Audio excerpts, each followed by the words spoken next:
Hello friends, welcome to शाखा study.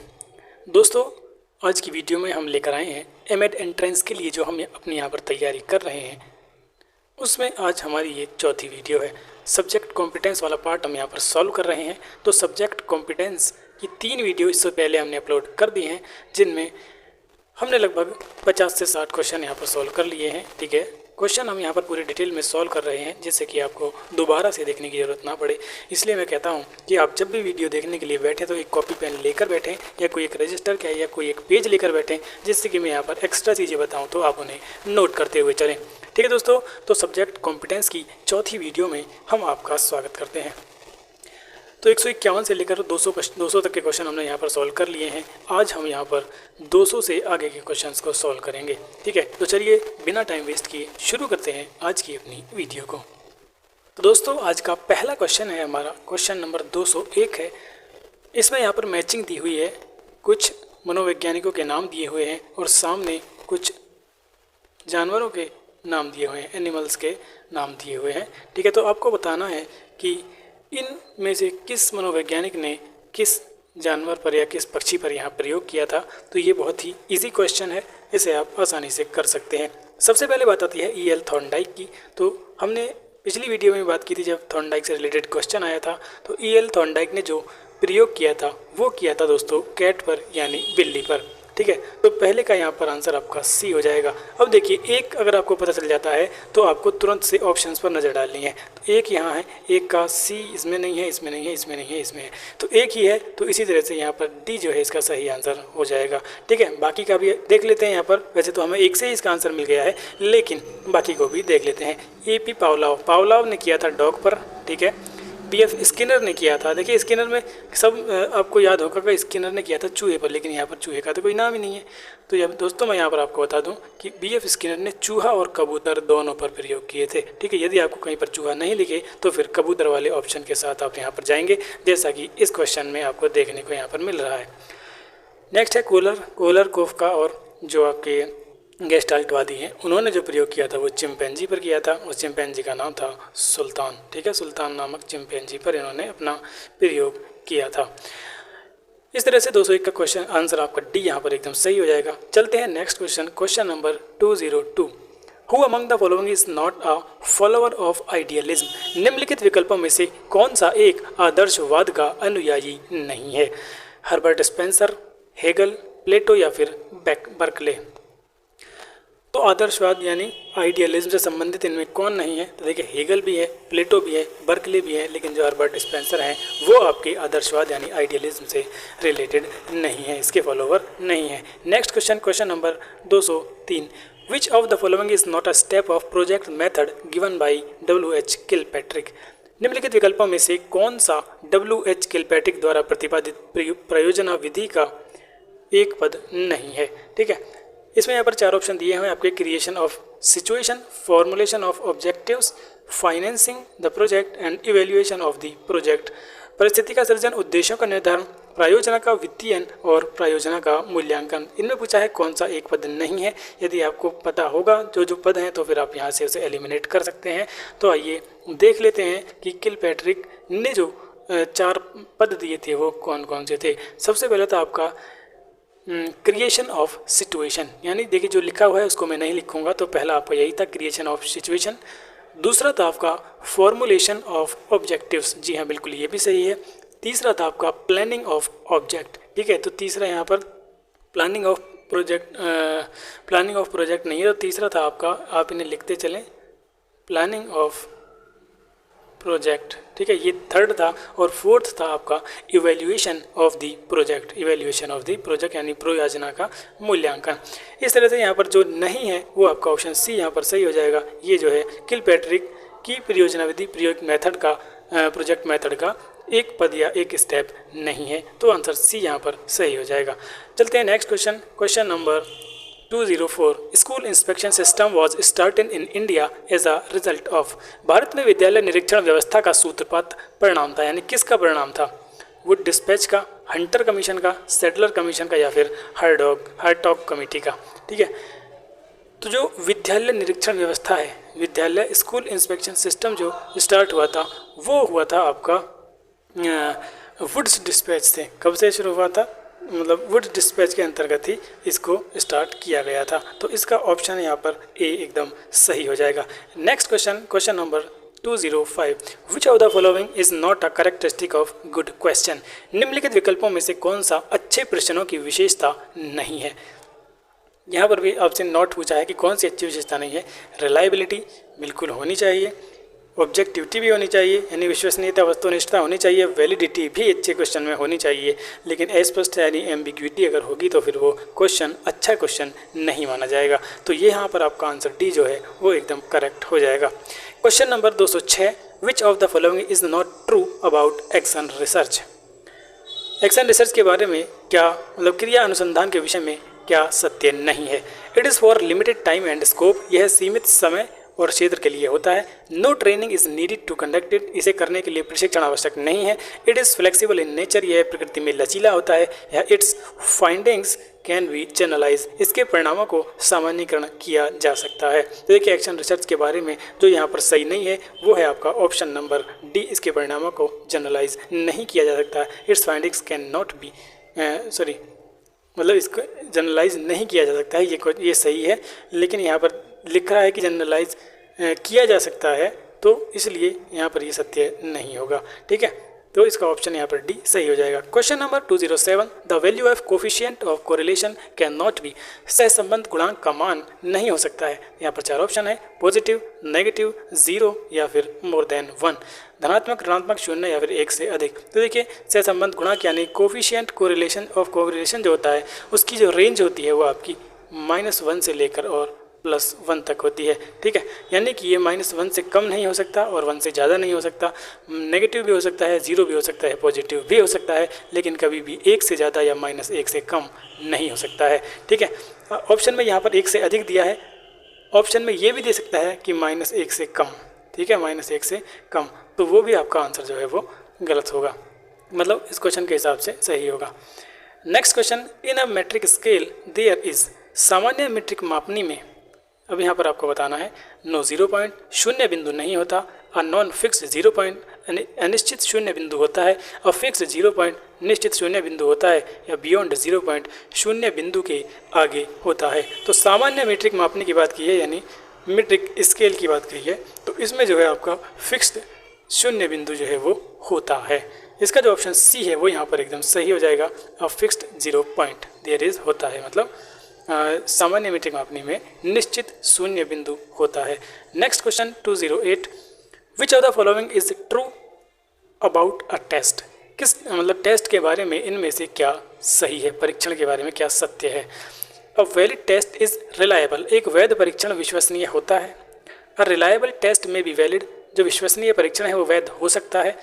Option 3 है, a reliable test is always valid, एक विश्वसनीय परीक्षण सदैव वैध होता है। या a valid test is always reliable, एक वैध परीक्षण सदैव विश्वसनीय होता है। देखिए इसमें थोड़ा सा बच्चों को कन्फ्यूज़न होता है, बच्चे कन्फ्यूज़ भी हो जाते हैं, इसलिए ये जो आपका वैलिड और रिलायबिलिटी वाला चैप्टर है उसको आप अच्छे से पढ़ें। तो यहाँ पर फिलहाल जो मैं इसका आंसर बता रहा हूँ, इसका जो सही आंसर है आपका वो है ऑप्शन नंबर डी, यानी कि जो वैध परीक्षण है वो सदैव विश्वसनीय होता है, यानी एक वैलिड टेस्ट ऑलवेज रिलायबल होता है। ऑप्शन डी इसका यहाँ पर करेक्ट आंसर हो जाएगा।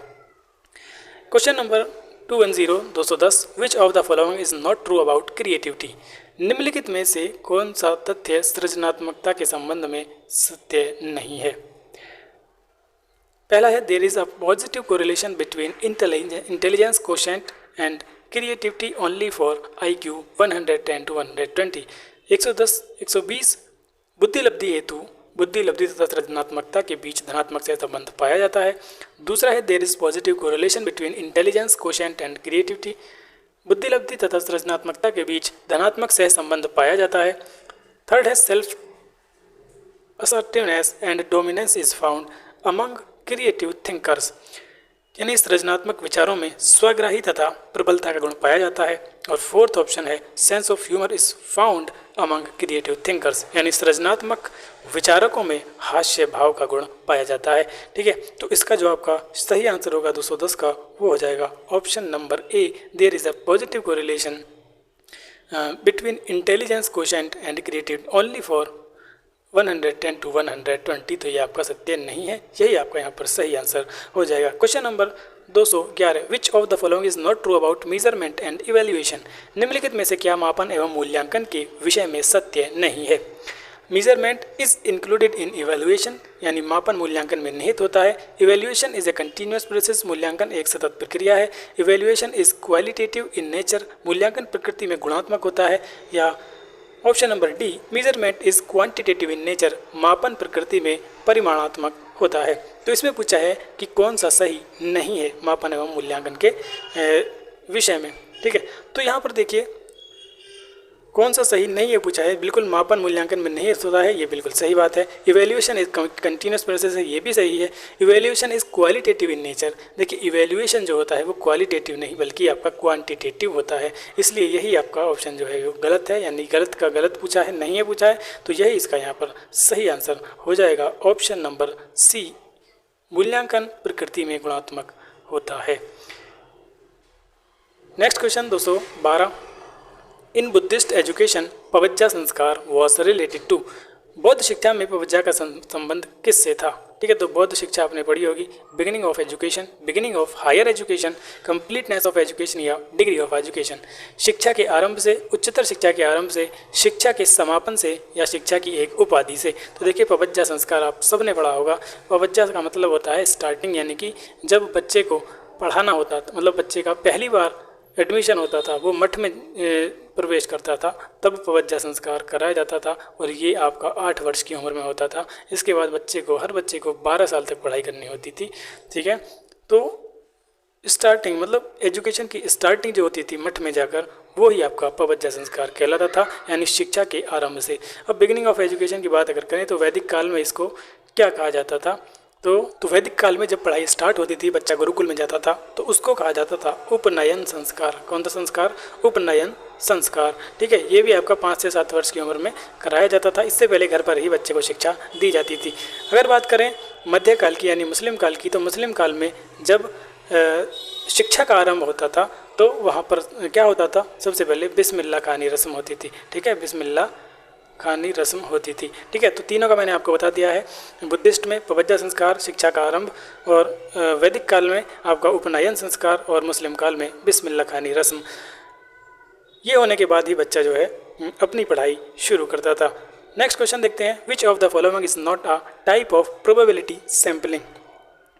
निम्नलिखित में से कौन सा एक संभाविता प्रतिदर्शन का प्रकार नहीं है। तो देखिए जो प्रोबेबिलिटी सैम्पलिंग होती है उसके 4 प्रकार होते हैं। यहाँ पर मैं आपको चारों प्रकार, जो 3 इसमें इंक्लूडेड है उनको मैं नहीं लिखूंगा, जो चौथा है उसको मैं यहाँ पर लिखकर आपको बता दूंगा।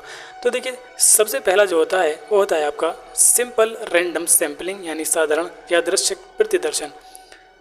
दूसरा होता है आपका stratified sampling, stratified random sampling, जी हाँ बिल्कुल ये भी सही है।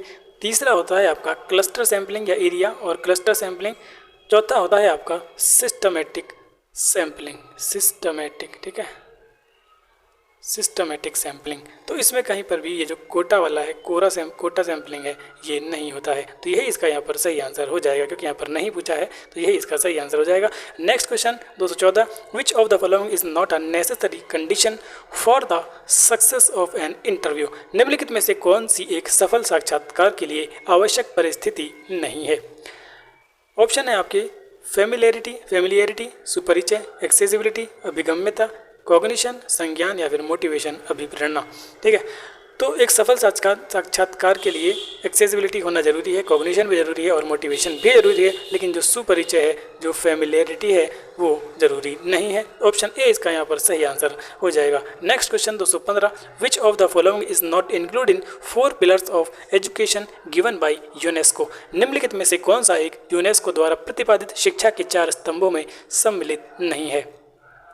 Option A learning to know, option B learning to do, learning to be और लर्निंग टू सस्टेनेबिलिटी, यानी जानने के लिए सीखना, करने के लिए सीखना, होने के लिए सीखना और संपोषणीयता के लिए सीखना। तो यहाँ पर जो 4 स्तंभ हैं वो मैं आपको बता देता हूँ कौन कौन से हैं। पहला है लर्निंग टू नो, दूसरा है लर्निंग टू डू, तीसरा है लर्निंग टू लिव, ठीक है, लर्निंग टू लिव है, लर्निंग टू लिव, और चौथा है लर्निंग टू बी, ठीक है।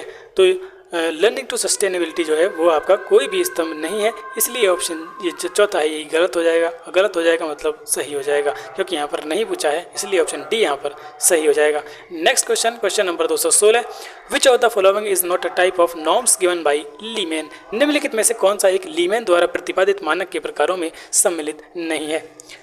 ऑप्शन ए है आपका percentile norms, grade norms, age norms और परसेंटेज नॉर्म्स, यानी शतमाक मानक, ग्रेड मानक, आयु मानक या फिर प्रतिशत मानक।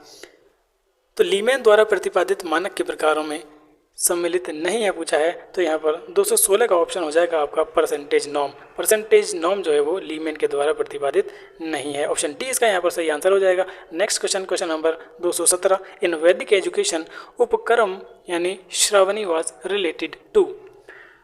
उपक्रम किससे संबंधित था वैदिक शिक्षा में, ये पूछा है।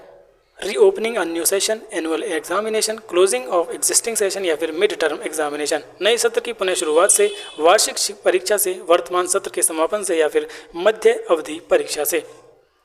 तो यहाँ पर जो इसका सही आंसर हो जाएगा श्रावणी या उपक्रम जो होता था वो आपका नए सत्र की शुरुआत से, मतलब नए सत्र की जो शुरुआत थी वो श्रावणी कहलाती थी। ठीक है, नेक्स्ट क्वेश्चन है आपका 218, विच of the following is not a projective technique being used for assessing the personality. निम्नलिखित में से कौन सी एक व्यक्तित्व मूल्यांकन की प्रक्षेपी तकनीक नहीं है। ठीक है, व्यक्तित्व मूल्यांकन नहीं, पर्सनैलिटी टेस्ट की जो है Rorschach test, word association test, sentence completion test या फिर केस स्टडी। ठीक है, तो यहाँ पर देखिए जो केस स्टडी है ये एक लॉन्ग प्रोसेस है, इसलिए यही इसका यहाँ पर सही आंसर हो जाएगा। ठीक है, नहीं पूछा है तो यही आपका यहाँ पर एक सही आंसर हो जाएगा। Question number 219, which of the following is not a source of informal education. निम्नलिखित में से कौन सा एक अनौपचारिक शिक्षा का स्रोत नहीं है। ठीक है, अनौपचारिक शिक्षा, informal education, anganwadi centre, family, newspaper या फिर सोसाइटी। आंगनबाड़ी, परिवार, समाचार पत्र या फिर समाज। तो देखिए आंगनबाड़ी केंद्र जो होते हैं ये एक जगह बने हुए होते हैं और बच्चों को इनमें जाना पड़ता है, इसलिए ये एक तरह से फॉर्मल एजुकेशन का ही सेंटर है, इसलिए इस यहाँ पर पूछा है अनौपचारिक नहीं है, तो ये आपका अनौपचारिक नहीं है, ये एक औपचारिक है। ठीक है, ये सारे अनौपचारिक हैं, यानी चलते फिरते कहीं पर भी आप इसमें शिक्षा प्राप्त कर लेते हैं। Next question, question number 220, NCTE is not responsible for. NCTE उत्तरदायी नहीं है किसके लिए? Appointment of teachers in affiliated teachers training college, assuring quality in teachers training college, providing affiliation to new teachers training college, cancellation of affiliation to degraded teachers training college.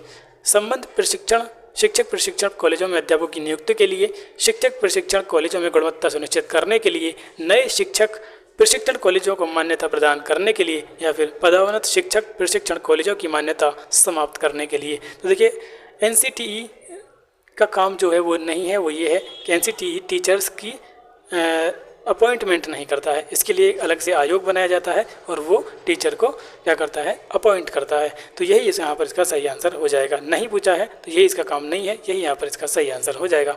अगला प्रश्न है match the following, सांख्य, योगा, न्याय और अद्वैत वेदांत। सामने लिखा है आपका शंकराचार्य, गौतम, पतंजलि और कपिल, यानी कि ये दर्शन दिए हुए हैं और यहाँ पर ये इनके नाम फाउंडर हैं। तो आपको मैच करना है कि कौन सा दर्शन जो है वो किसने दिया।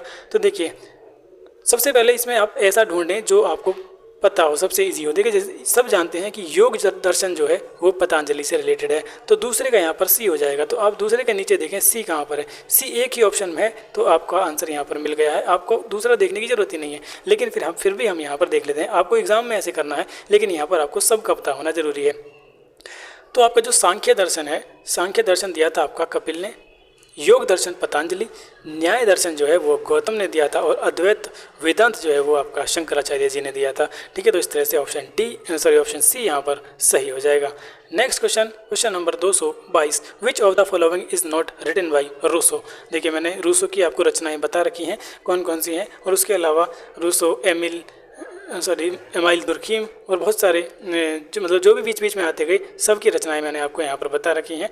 यहाँ पर 4 दी हुई हैं, हेलोइस, सोशल कॉन्ट्रैक्ट, एमाइल और मोरल एजुकेशन। ठीक है, देखिए मैं आपको बता दूं कि ऊपर एक क्वेश्चन आ चुका है कि मोरल एजुकेशन किसकी रचना है, किसके द्वारा लिखी गई है। देखिए कितना आसान क्वेश्चन है, यदि एक आपको पता था तो यहाँ पर 2 क्वेश्चन आपके सही हो जाते। ठीक है, हेलोइस जो है ये रूसो ने लिखी है। सोशल कॉन्ट्रैक्ट बहुत ही इंपॉर्टेंट बुक है रूसो की, और एमिल भी एक बहुत ही ज़्यादा इंपॉर्टेंट बुक है। लेकिन जो मोरल एजुकेशन है ये आपकी रूसो की नहीं है बल्कि किसकी है, ये मैंने आपको पहले ही बताया था, ये है आपकी दुर्खीम की।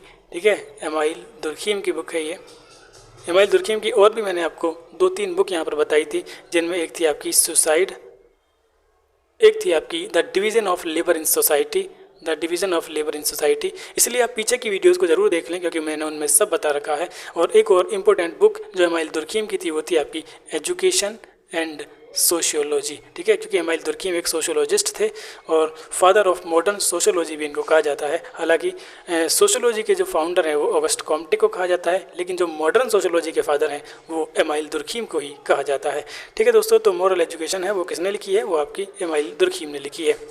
अगला प्रश्न है प्रश्न नंबर 223। रेवेंस प्रोग्रेसिव मैट्रिसेस एक प्रकार है, इसे Raven's progressive matrices is the type of verbal test, non verbal test, non language test या फिर परफॉर्मेंस टेस्ट। ठीक है, तो यहाँ पर देखिए रेवेंस प्रोग्रेसिव मैट्रिसेस जो है ये किसका प्रकार है, ये है आपका अशाब्दिक परीक्षण यानी नॉन वर्बल टेस्ट का एक प्रकार है। ऑप्शन बी यहाँ पर इसका सही आंसर हो जाएगा। अगला प्रश्न है branching programmed instruction was developed by, शाखीय अभिक्रमित अनुदेशन का विकास किसने किया था। तो यहाँ पर देखिए अभिक्रमित अनुदेशन आप सबने पढ़ा है, इसके मुख्यतः 3 रूप होते हैं। एक होता है आपका रेखीय अभिक्रमित अनुदेशन, ठीक है, जिसे लीनियर कहते हैं। दूसरा है आपका शाखीय यानी ब्रांच्ड, और तीसरा है आपका मैथेटिक्स या जिसे अवरोही भी कहते हैं, मैथेटिक्स या अवरोही अभिक्रमित अनुदेशन। ठीक है, तो तीनों का ही आपको यहाँ पर पता होना चाहिए। दोस्तों ये सारी चीज़ें जो भी मैं बता रहा हूँ ये मैंने अपने पुराने वाले चैनल पर बता रखी थी, बहुत ही सारी वीडियोस मैंने उस पर बना रखी थी। उस चैनल पर लगभग 10,382 सब्सक्राइबर्स थे और उस पर लगभग टोटल वीडियोस 384 के आसपास थी, जिनमें से एमएड की लगभग 150 वीडियोस थी। लेकिन 3 मई को ऐसा हुआ कि यूट्यूब ने उस चैनल को डिलीट कर दिया और सारा जो कंटेंट था, सारी जो वीडियोस थी वो भी यूट्यूब से डिलीट हो चुकी हैं। सारा कंटेंट बीएड का भी लगभग बीएड के भी 150 से ज़्यादा लेसन प्लान्स थे और एमएड की भी आपकी रीजनिंग की भी, हिंदी की भी और इंग्लिश की भी, और साथ साथ में सबसे ज़्यादा जो वीडियोस थी वो आपकी सब्जेक्ट कॉम्पिटेंस की ही थी, जिनमें प्रीवियस ईयर पेपर्स भी थे और एक्स्ट्रा जो क्वेश्चंस थे जो मैंने कुछ टॉपिक वाइज भी करा रखे थे वो भी वीडियोस वहाँ पर उपलब्ध थी, लेकिन वो सभी के सभी यहाँ पर डिलीट हो चुके हैं। इसलिए यहाँ पर हमें ये दोबारा सब कुछ कराना पड़ रहा है। ठीक है, तो हम बात कर रहे हैं अभिक्रमित अनुदेशन की। तो सबसे पहले बात करते हैं रेखीय अभिक्रमित अनुदेशन जो है वो किसने दिया है। रेखीय की बात जब हम करते हैं तो ये आता है आपका बीएफ स्किनर। ठीक है, यहाँ पर देखिए ब्रांच का पूछा है, शाखीय का पूछा है, तो आपसे रेखीय का भी पूछ सकता है। बीएफ स्किनर का नाम यहाँ पर आप याद रखेंगे। बात आती है शाखीय अभिक्रमित अनुदेशन यानी ब्रांचिंग प्रोग्राम्ड इंस्ट्रक्शन की, तो ये है आपके नॉर्मन ए क्राउडर, यहाँ पर ऑप्शन सी तो आपका सही हो जाएगा। ठीक है, नॉर्मन ए क्राउडर। और जो आपका मैथेटिक्स है, मैथेटिक्स या अवरोही अभिक्रमित अनुदेशन भी जिसे कहते हैं, वो आपका इसका विकास किया था आपका गिलबर्ट ने। ठीक है, इन चीज़ों को आप लिखते चलें, एक शॉर्ट नोट्स बनाते, यहाँ पर एकदम सही हो जाएगा, Norman A Crowder. Next question number 225। Which of the following is generally use in psychological test. निम्नलिखित में से किस मानक का प्रयोग सामान्यतः मनोवैज्ञानिक परीक्षणों में होता है। Age norms, percentile norms, grade norms या फिर स्टैंडर्ड स्कोर नॉर्म्स। आयु मानक, शतमक मानक, ग्रेड मानक या फिर प्रमाणिक प्राप्तांक मानक। तो क्वेश्चन नंबर 225 का जो आंसर है वो हो जाएगा आपका परसेंटाइल नॉर्म्स यानी शतमक मानक।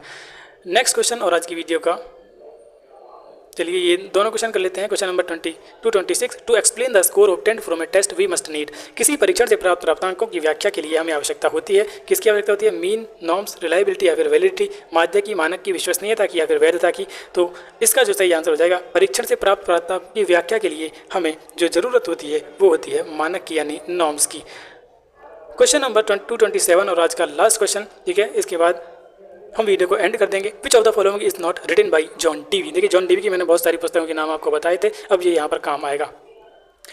ठीक है, जॉन डीवी की इनमें से कौन सी रचना नहीं है। अब आपको पता होगी कौन कौन सी है, तो आप यहाँ पर बता देंगे। हाउ वी थिंक, बिल्कुल मैंने आपको बता रखा है। डेमोक्रेसी एंड एजुकेशन भी मैंने आपको बता रखा है, और रिकंस्ट्रक्शन इन फिलोसफी भी मैंने आपको बताया है कि ये तीनों जो है। और इनके अलावा भी मैंने 3-4 बुक आपको बताई थी जॉन डीवी की। तो जॉन डीवी की बुक बहुत इंपॉर्टेंट है, एक क्वेश्चन आएगा ही आएगा, इसलिए आप इनको याद रखें। तो क्रिटिकल पेडागोजी जो है ये आपकी जॉन डीवी की नहीं है, ये शायद विंग की बुक है, विंग या विंक कुछ ऐसा ही नाम है इनका, ठीक है।